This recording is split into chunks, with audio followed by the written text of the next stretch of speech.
तो पिछले पार्ट में प्रिंसेस के कहने पर वह लेडी हाओचिन को उसके बताए हुए जगह पर लेकर आ गई थी, लेकिन प्रिंसेस वहाँ पर उसके सामने ही सावर ले रही थी, जिसे देख हाओचिन पूरी तरह से हैरान हो गया था। इसके बाद प्रिंसेस हाओचिन से कहती है, मैंने तो ऐसा उम्मीद नहीं किया था कि तुम इतनी जल्दी यहाँ पर आओगे। जिसके बाद हम देखते हैं कि हाओचिन इसकी बात सुनकर अपना मुँह दूसरी तरफ कर लेता है और फिर उससे कहता है, मैंने भी उम्मीद नहीं किया था कि तुम यहाँ पर सावर ले रही होगी। अब इतनी बात कहने के बाद वो उससे कहता है कि तुम्हारा स्टेटस तो सच में बहुत ही नोबल है, और फिर वो इसे योर हाइनेस कहकर बुलाता है। तब इसकी बात सुनकर प्रिंसेस उससे कहती है कि मैं तो असल में मून नाइट कॉमर्स चैम्बर की प्रेसिडेंट हूँ, ना कि मून डीमन गॉड की डॉटर। इसके बाद वो उससे कहती है कि वैसे भी तो यहाँ पर तुम इतनी दूर से आए हो, इसीलिए यहाँ पर तुम कुछ देर के लिए आराम क्यों नहीं कर लेते। लेकिन इस पर हाओचिन उससे कहता है कि मुझे इसकी कोई जरूरत नहीं है, बल्कि मैं तो असल में यहाँ पर तुमसे मदद मांगने के लिए आया हुआ हूँ, ताकि इस तरह से हम अलायंस के पास में जल्दी से वापस जा सकें। लेकिन तभी प्रिंसेस कहती है कि क्या तुम दूसरी लड़कियों के साथ में भी इसी तरीके से बातें करते हो, क्योंकि मैंने तो अभी अच्छे से सावर भी नहीं लिया। अब इस तरह से हम देखते हैं कि प्रिंसेस असल में हाओचिन को सेड्यूस करना चाहती है, ताकि इस तरह से वो उसे अपनी जाल में फंसा सके और फिर उसके बाद वो उससे सारी चीज को छीन लेगी। तभी हाओचिन उससे कहता है, मैं उम्मीद करता हूँ कि प्रिंसेस भी इसमें थोड़ी सी जल्दीबाजी करेंगी, क्योंकि मैं भी यहाँ पर ज्यादा टाइम के लिए नहीं रुकना चाहता।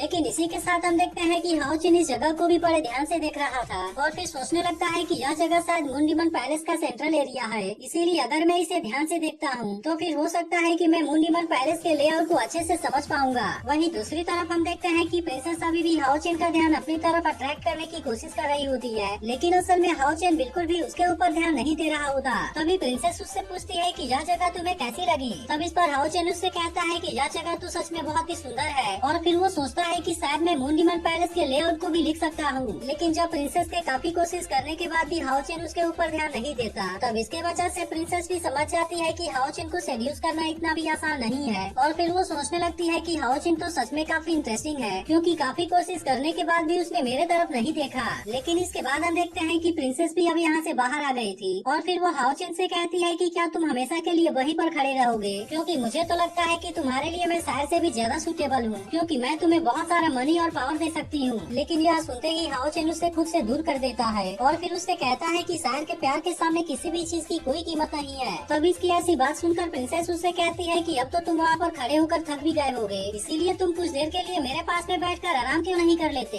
लेकिन इस पर हाओचिन उससे कहता है, तुम्हारे लिए अच्छा होगा कि तुम शायर के बारे में कोई भी बात ना करो। यह सुनकर प्रिंसेस उससे कहती है, मुझे तो यकीन ही नहीं होता कि ऐसा भी कोई प्यार करने वाला है। जिस पर हाओचिन भी उससे कहता है कि हाँ, तुम्हें इसके ऊपर यकीन भी कैसे होगा, क्योंकि वैसे भी तो तुम असल में डीमन हो, और इसीलिए तुम लोगों को मारने और उनको बर्बाद करने के अलावा जानते ही क्या हो। तब इस पर प्रिंसेस उससे पूछती है कि क्या तुम्हारी नजरों में सभी डीमन मरना ही डिजर्व करते हैं। जिसके बाद इस पर हाओचिन उससे कहता है कि क्यों नहीं। लेकिन इस पर प्रिंसेस उससे कहती है कि क्या प्योर डीमन और ह्यूमंस के अलावा कोई ऐसा भी इंसान है जो कि ज्यादा हार्ड है। अब इतनी बात कहने के बाद वो फूल वाली डाली को अपने हाथ में जोर से पकड़ लेती है, जिसके वजह से हम देखते हैं कि उसके अंदर से रेड कलर का ब्लड बाहर आने लगा था। लेकिन अब यह देखते ही हाओचिन भी पूरी तरह से हैरान हो जाता है और फिर उससे कहता है कि तुम्हारा ब्लड तो रेड है, और इस बात से तो ऐसा लगता है कि तुम डीमन नहीं हो। लेकिन प्रिंसेस इस पर उदास होते हुए उसे कहती है कि मैं हूँ भी और नहीं भी, क्योंकि मेरी मदर भी तुम्हारे जैसे एक इंसान थी, और इसीलिए असल में मैं ह्यूमन और डीमन की हाइब्रिड हूँ। इसके बाद वो इसे बताती है कि मेरे जैसे लोग जब इंसानों की दुनिया में जाते हैं तो इंसान हमें एक्सेप्ट नहीं करते, और न ही असल में हमें डीमन क्लैन में भी एक्सेप्ट किया जाता है। तब इसकी ऐसी बात सुनकर हाओचिन उसे कहता है कि तुम्हारे फादर तो असल में सेकेंड मून डीमन गॉड अगेरस हैं, और इसीलिए इस तरह से तुम तो यहाँ की प्रिंसेस हुई। तब इस पर प्रिंसेस उससे कहती है कि तुम्हें लगता है कि जो भी अभी मेरे पास में है यह सब केवल मून डीमन गॉड के डॉटर की आइडेंटिटी की वजह से है। इसके बाद वो इससे बताती है कि यह आइडेंटिटी जन्म लेने के तुरंत बाद ही डीमन के द्वारा मिटा दिया गया था,